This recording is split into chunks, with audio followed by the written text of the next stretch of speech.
برای درست کردن آرد برنج ایرانی رو چندین مرتبه با آب میشوریم.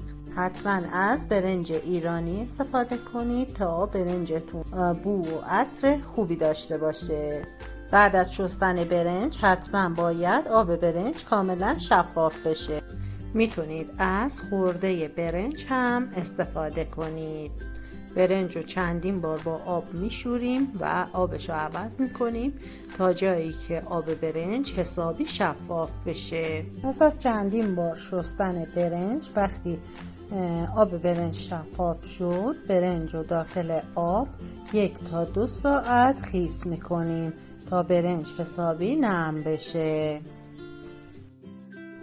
داخل یک آبکش 1 پارچه یا تنظیفی پهن میکنم و خورده برنج های شسته شده و خیس خورده رو داخل تنظیف میریزم تا حتی ذره ای از برنج من هدر نره.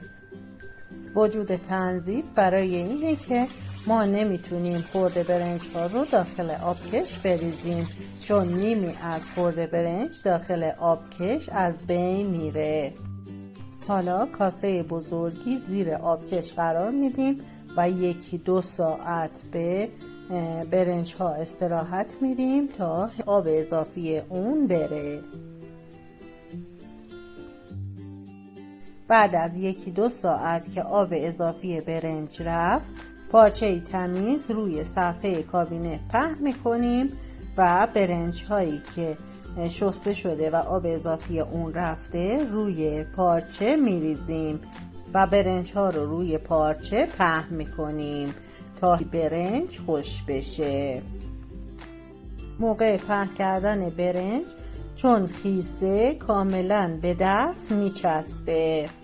میبینید که کاملا برنج خیسه و هنوز به دست میچسبه.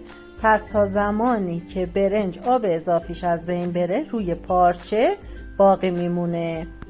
هنگامی که آب اضافی برنج گرفته میشه و کمی از برنج رو داخل دست مشت میکنیم و میریزیم، رطوبت رو داخل برنج حس میکنیم، در حالی که برنج اصلا به دست نمیچسبه.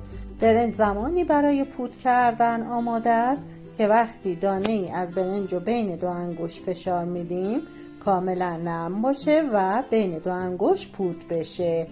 سپس دور و بر پارچه رو بالا میاریم و برنج رو جمع میکنیم.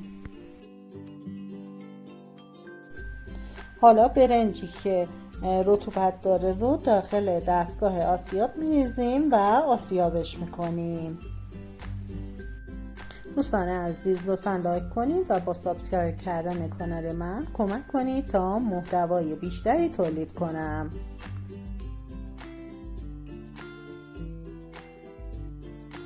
سپس آرد برنج رو داخل الک مویی میریزیم و از الک مویی ردش میکنیم. یا آرد برنج الک شده رو داخل یک سینی میریزیم و داخل سینی پهنش میکنیم.